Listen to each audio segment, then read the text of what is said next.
ইমাম মুয়াজ্জিনদের জন্য আমার মন্ত্রণালয় আমরা একটা বেতন কাঠামো তৈরি করছি। যে সমস্ত মসজিদ বেসরকারিভাবে পরিচালিত ওনাদেরকেও আমরা উদ্বুদ্ধ করব এবং ইমাম মুয়াজ্জিনদের জন্য মসজিদের আশেপাশে তাদের থাকার ব্যবস্থা করার জন্য আমরা ওখানে প্রস্তাব রেখেছি। ফেস্টিভ্যাল বোনাস, উৎসব ভাতা যাতে তাদের দেওয়া হয়, এটাও আমরা ওখানে উল্লেখ করেছি। আমি তো 16 বছর ইমামতি করেছি, মসজিদে খুতবা দিয়েছি চট্টগ্রামে। আমার তো বাগান আছে, লিচু বাগান।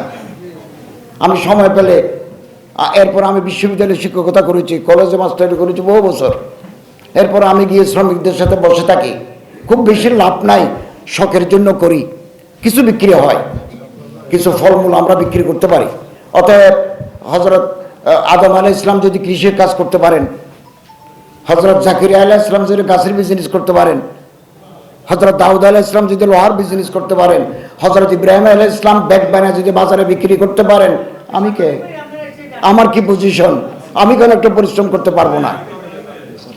অতএব আমরা ইমামতি, মুদাররিসি, মুয়াজ্জিনের পাশাপাশি হাতের কিছু কাজ করে আমরা আর্থিকভাবে সচ্ছলতা অর্জন করতে পারি। আমরা আপনাদেরকে অনুদান দেব। আর যে সমস্ত ইমাম ফ্যাটাল ডিজিজে আক্রান্ত, ক্যান্সার, লিভার সিরোসিস অথবা ডায়ালিসিস করছেন, চলক শক্তি হারিয়ে ফেলেছেন, আমরা তাদেরকে এককালীন অনুদান দেব, ফেরত দিতে হবে না। এছাড়া ইমাম মুয়াজ্জিন কল্যাণ ট্রাস্ট আছে আমাদের।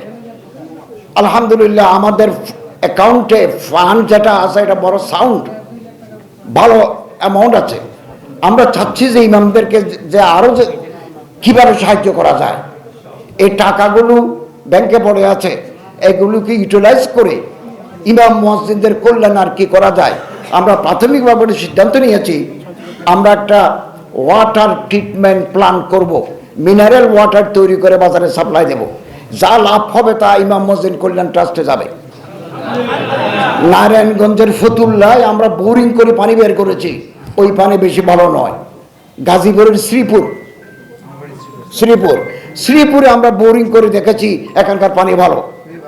আবার ওই এলাকায় আমাদের ইসলামিক ফাউন্ডেশনের জায়গাও আছে। তো কথা হচ্ছে আমাদের হাতে সময় কম, তারপরে আমরা ইনিশিয়েট করে দিয়ে যেতে চাই। পরবর্তী সরকার যারা আসবেন তারা সেটা পূর্ণতা দান করবেন, আর আমরা যদি পারি করে যাব। যেহেতু আমাদের টাকা আছে, আমাদের গভর্নমেন্টের কাছে, একনেকের কাছে, প্ল্যানিং কমিশনের কাছে আমাদের টাকা চাইতে হবে না। ওখানকার পানি ভালো।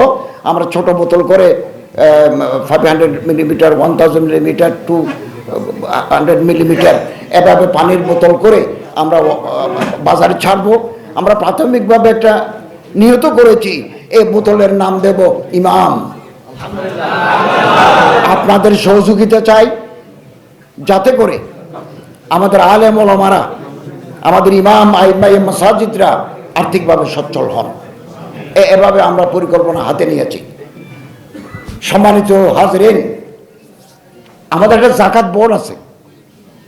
আমাদের ডক্টর শহীদুল হক সাহেব মেম্বার, আরও অভিজ্ঞ ওলামায়ে কেরাম, মুফতি সাহেবদেরকে আমরা বোর্ডে রেখেছি। প্রথম মিটিং করেছি।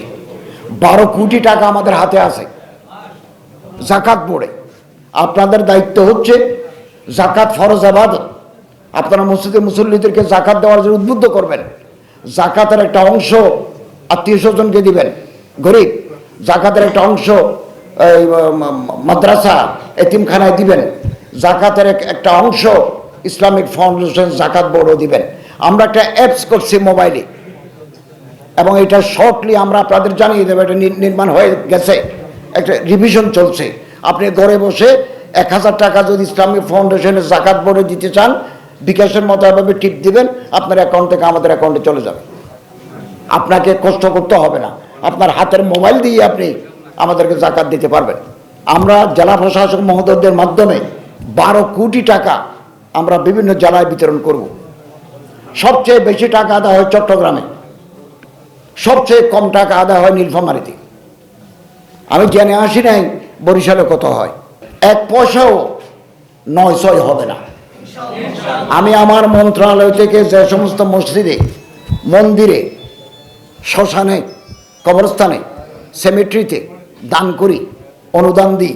এইটা আমরা দরখাস্ত নিই, যাচাই করে EFTN এর মাধ্যমে আপনার অ্যাকাউন্টে চলে যায়। মাঝখানে কারো 2 টাকা নেওয়ার সুযোগ নাই। কারা কারা এই টাকা খেয়েছে তাদেরকে আইনের আওতায় আনতে চাই এবং আমার মন্ত্রণালয়কে দুর্নীতিমুক্ত করার জন্য আমরা পদক্ষেপ নিয়েছি।